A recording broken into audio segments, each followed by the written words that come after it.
Hello everyone. आज के इस लेक्चर में हम लोग हमारा पहला प्रोग्राम डार्ट प्रोग्रामिंग लैंग्वेज के अंदर लिखेंगे और हम उसे रन करना भी सीखेंगे कि किस तरह हम लोग रन कर सकते हैं। जैसा कि आपको याद होगा कि लास्ट लेक्चर में हम लोगों ने डार्ट का सेटअप करना सीखा था।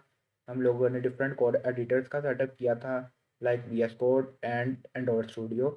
दोनों के ऊपर हमने देखा था कि किस तरह हम लोग डार्ट को सेटअप कर सकते हैं। हम लोगों ने ये भी देखा था कि डार्ट के SDK को हम लोग डाउनलोड करके किस तरह से इन्वायरमेंट वेरिएबल में ऐड करके हम लोग उसे यूटिलाइज कर सकते हैं। तो सबसे पहले हम लोगों ने कल जब हमारा पहला प्रोजेक्ट क्रिएट किया था तो हमें कुछ स्ट्रक्चर फोल्डर्स का ऑलरेडी डार्ट ने प्रोवाइड किया था। वो हमारे पास यहाँ पे आपको स्क्रीन पे शो हो रहा होगा। हम आज इसको थोड़ा सा स्टडी करेंगे, देन हम लोग अपना पहला प्रोग्राम हेलो वर्ल्ड का इसके अंदर लिखेंगे। तो सबसे पहले अगर हम लोग यहाँ पे देखें तो पहले हमें एक फ़ोल्डर मिलता है डार्ट टूल्स के नाम का, जिसके अंदर हमारे पास है पैकेज कॉन्फ़िग डॉट जेसन की फ़ाइल। ठीक है, ये फ़ाइल बेसिकली क्या करती है, इसमें हमारा सारा पैकेज के रिलेटेड डाटा मौजूद होता है। उसका वर्जन, उसके पैकेज से रिलेटेड जो भी इंफॉर्मेशन है वो इसके अंदर होती है।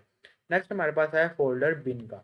बिन हमारा बेस मेन फ़ोल्डर है जिसके अंदर हमारे पास मेन फ़ाइल हमारी होती है, जिसके अंदर हम लोग अपना कोड लिखते हैं और वो रन होगा।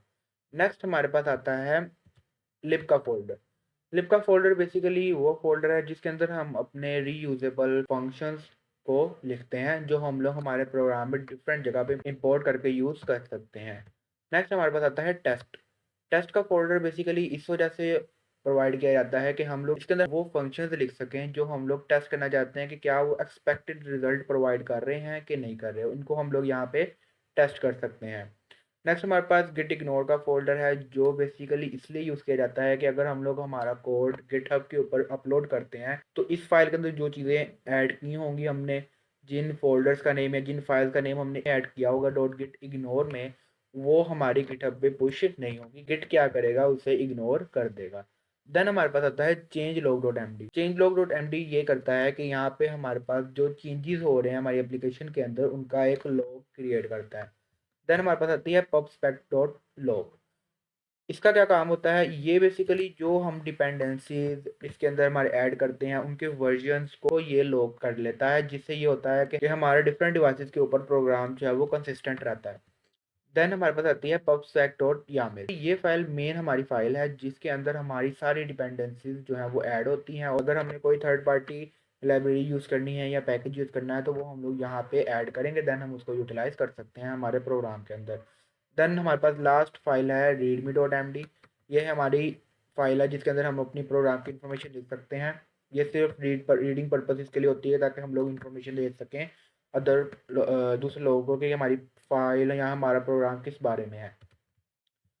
तो जो हमारा मेन कंसर्न होगा वो हमारा इस फाइल से होगा बेसिकली, क्योंकि हम लोगों ने यहाँ पे ही हमारा कोड जो है वो राइट करना है। तो जो इसके अंदर पहले कोड है उसको हम लोग रिमूव कर देते हैं और अब हम लोग ये देखते हैं कि किस तरह से हम लोग हमारा पहला प्रोग्राम लिखेंगे। तो अगर मैं यहाँ पे सबसे पहले मैंने पहला प्रोग्राम रन करना है तो ये मैं आप लोगों को पहले ही बताते चलूँ कि हमारी जो डार्ट प्रोग्रामिंग लैंग्वेज है वो ऊप के कॉन्सेप्ट्स को फॉलो करती है। ऑब्जेक्ट ओरिएंटेड प्रोग्रामिंग के अंदर हम लोग सारा काम ऑब्जेक्ट्स, क्लासेस और फंक्शंस के अंदर करते हैं। तो सबसे पहले हम लोग यहाँ पे, क्योंकि हमने हमारा पहला प्रोग्राम रन करना है तो हमें उसके लिए एक फ़ंक्शन क्रिएट करना पड़ेगा। लेकिन ऑब्जेक्ट ओरिएंटेड प्रोग्रामिंग के अंदर हमारे पास एक फ़ंक्शन होता है मेन का, जो बेसिकली हमारा डिफ़ॉल्टली वो फ़ंक्शन होता है जो रन होता है जब हम एप्लीकेशन को रन करते हैं। तो हम क्या करेंगे, सबसे पहले क्रिएट करेंगे वॉइड, देन हम लोग लिखेंगे मेन और हम लोग आगे इसके लगाएंगे पैरेंथेसिस, जिससे क्या होगा, ये वादा हो जाएगा कि हमने मेन फंक्शन यहाँ पे राइट किया अपना। देन हम उसका एक ब्लॉक क्रिएट करेंगे कि जिसके अंदर हम अपना जो कोड भी लिखेंगे वो क्या हो जाएगा, एग्जीक्यूट हो जाएगा। तो यहाँ पे हम लोग सबसे पहले, क्योंकि हमने प्रिंट करवाना है हेलो वर्ल्ड, तो हम लोग यहाँ पे लिखेंगे सिंपली प्रिंट।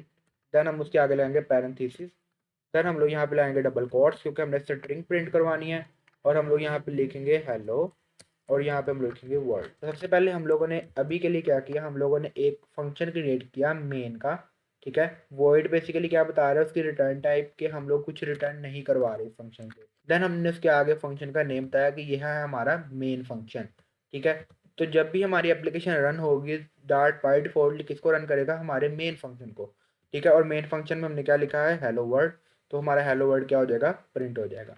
अब हमने इसको रन करना है, वो देखते हैं किस तरह से कर सकते हैं हम। अब उसके लिए हम लोग क्या करेंगे, हम लोग यहाँ पे ये 3 डॉट्स पे क्लिक करेंगे, उसके बाद हम लोग यहाँ पे टर्मिनल पे जाएँगे और देन हमारे पास यहाँ पे आएगा न्यू टर्मिनल का ऑप्शन। आप इसको डायरेक्टली भी इस शॉर्टकट के थ्रू ओपन कर सकते हो कीबोर्ड से, ठीक है? आप यहाँ से भी इसे ओपन कर सकते हो और इसके अलावा इसका एक और शॉर्टकट होता है कंट्रोल जे, आप उससे भी ओपन क्लोज़ कर सकते हो इसको। तो ये हमारा टर्मिनल जो है वो ओपन हो गया। यहाँ पे हम लोग लिखेंगे डार्ट रन। तो अब मैंने यहाँ पे लिखा है डार्ट रन, तो वो अब रन कर देगा हमारे मेन फंक्शन को और हमें हमारा यहाँ पे हेलो वर्ल्ड जो है हमने लिखा था वो क्या हो गया, प्रिंट हो गया।